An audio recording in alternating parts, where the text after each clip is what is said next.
there are so many reasons why I got into teaching. One of the best things is the light bulb moment. When you see a pupil suddenly understand something, that's really, really special. Every child is so full of potential, and the thing that makes me proudest to be a teacher is seeing them realise what they are capable of. I don't think any other job can give you the same satisfaction. That's why I chose to teach. You could get £26,000 tax-free to train. Search Apply to Teach. Selected subjects only, subject to eligibility. This Gamertag episode is brought to you by Gamefly. If you've ever wanted to try a game before you bought it, you should try Gamefly. It's the best way to buy and rent all your favorite games and movies. They're the leading video game rental service with over 9,000 titles to choose from. Just pick your favorite games and have them mailed straight to your door. Then keep them for as long as you want and never worry about late fees. Plus, you can cancel at any time. Visit Gamefly.com/gamertag to start your free 30-day trial today. That's Gamefly.com/gamertag. Gamertag Radio presents E3 2016 coverage.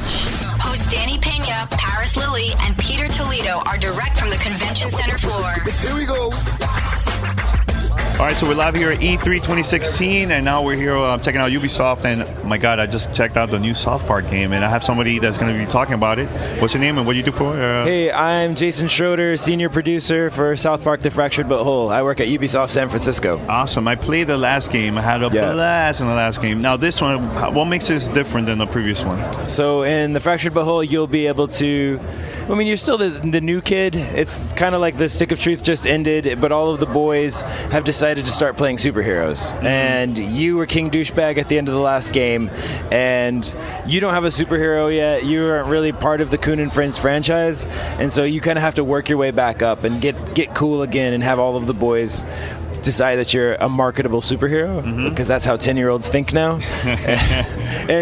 But we've changed everything. The town should be familiar, but like you still know that you live next to Butters, and Butters lives next to Cartman, so that should be familiar.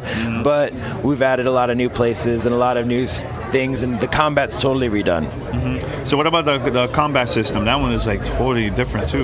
Right. Yeah. So now combat. Last time, it's still turn-based combat. So because that really gives us a lot of opportunity for humor and jokes, and you get that breath, so you can kind of pay attention to the joke.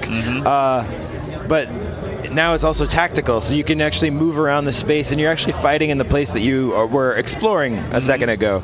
And for us, that was just a big thing. We wanted people to never feel like they weren't in an episode of South Park. And walking into a space and then losing the ability to move didn't feel as natural as walking into a space and continuing to be able to walk around, but now punch and knock each other around like little superheroes. And how's it been like working with the creators of South Park, and any ideas that they've been exchanging with you guys in the beginning, like how the story just came about? Sure.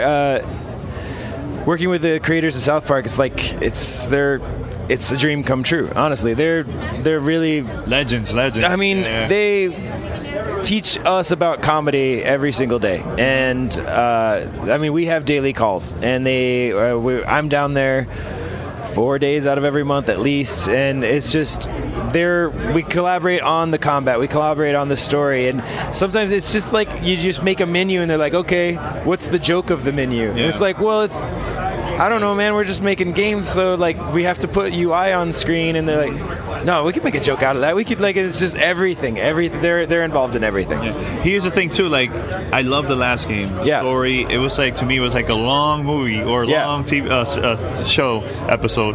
But the thing is, with this one, I'm like, man, how are they gonna top that, like, story-wise? I mean, the presentation was phenomenal. Like, I had a blast watching that, So how are you guys going to top the first one, man, story-wise and everything?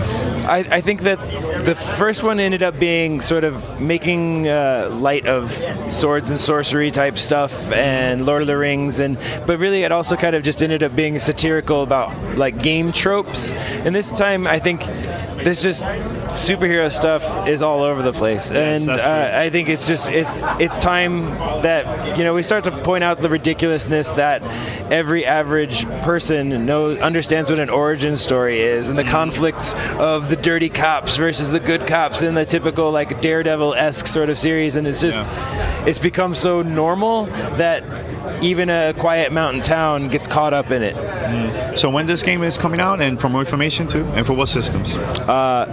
The Fractured But Whole will be released on December 6th for PS4, Xbox One, PC, and you should go to southparkgame.com and check out more information. Awesome. Thanks a lot. No problem. Thanks for listening to Gamertag Radio. Be sure to like us on Facebook and follow us on Twitter.